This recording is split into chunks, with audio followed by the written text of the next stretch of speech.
যে আসমান থেকে গুলি করে এদেশের নারীকে শিশুকে হত্যা করা হয়েছে। যারা শহীদ হয়েছে জুলাই গণ অভ্যুত্থানে তার মধ্যে একটি উল্লেখযোগ্য অংশ শিশু এবং নারী। সেই হিসাবে তাদের স্বীকৃতি আন্তর্জাতিকভাবে জাতিসংঘ কর্তৃক স্বীকৃতি দেওয়া হয়েছে। সারা বাংলাদেশের সকল মিডিয়া এবং সমস্ত রাজনৈতিক দল, সামাজিক শক্তি এবং মানবাধিকার সংস্থাগুলো স্বীকৃতি দিয়েছে নারীর ভূমিকা এই গণ অভ্যুত্থানে। নারীরাই সবসময় আমাদের সকল গণতান্ত্রিক সংগ্রামে, স্বাধীনতা সংগ্রামে যুদ্ধে এগিয়েছিল, এই কথা সত্য। ঢাকা বিশ্ববিদ্যালয় আন্দোলন সংগ্রামের সূতিকাগার হিসাবে সকল সময়ে সকল সংগ্রামে সামনের সারিতে নেতৃত্ব দিয়েছে নারীরা, এই কথা সত্য। তাই আমরা দেখেছি আমাদের এই অর্জিত বিজয়ে নারীর একটি অংশগ্রহণ এবং একটি ভাগ আছে, যার সিংহভাগে আমরা বলতে পারি নারীদের।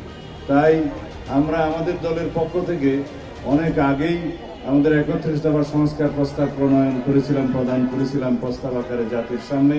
তার মধ্যেও আমাদের প্রতিশ্রুতি আছে এবং বর্তমান গণ আকাঙ্ক্ষা অনুযায়ী জুলাই গণ অভ্যুত্থানের শহীদের প্রত্যাশা এবং আকাঙ্ক্ষা অনুযায়ী আমরা নারী সহ সমাজের অন্যান্য অংশের যে ক্ষমতায়নের জন্য আমরা প্রতিশ্রুতি দিয়েছি, তার মধ্যে অন্যতম হচ্ছে যে নারীদের ক্ষমতায়ন করা হবে সাংবিধানিকভাবে, সংসদীয়ভাবে এবং আইনিভাবে, প্রাতিষ্ঠানিকভাবে সমাজের সর্বক্ষেত্রে নারীদেরকে ক্ষমতায়ন করা হবে এবং সেই ক্ষমতায়নের হার পূর্বের তুলনায় বৃদ্ধি পাবে। আমাদের এখানে সেলিমা আপা একটা কথা বলে গেছেন এবং তাজমিরি আপাও বলে গেছেন, আরো অনেকে বলে গেছেন যে নারীর ক্ষমতায়নের বিষয়টি যেন আমরা সেই হিসাবে লক্ষ্য রাখি। আমরা সাংবিধানিক সংস্কার কমিশনের মধ্যে আমরা আমাদের যে প্রস্তাব দিয়েছি এবং অন্যান্য দলও দিয়েছে, আশা করি আমরা সংসদে নারীদের সংখ্যা বৃদ্ধির মাধ্যমে তাদের একটি সংসদীয় নারীর ক্ষমতায়নের দিকে আমরা আরো বেশি ভূমিকা রাখব। আর যেগুলো আইনি এবং প্রাতিষ্ঠানিক দিক আছে এবং বিভিন্ন গণতান্ত্রিক প্রতিষ্ঠান আছে, সেখানে নারীর অংশগ্রহণ অবশ্যই বাড়বে, কমবে না।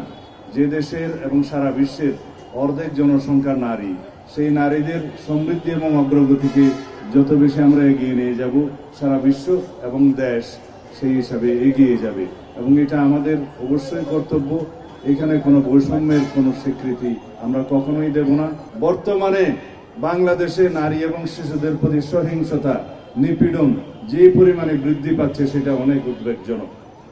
আমরা এর তীব্র নিন্দা এবং প্রতিবাদ জানিয়েছি দলীয়ভাবে, নিজে আমি ব্যক্তিগতভাবে আজকে জানাই। অবশ্যই এই সরকারকে এই সমস্ত কিছু খুব কঠোর হস্তে দমন করতে হবে।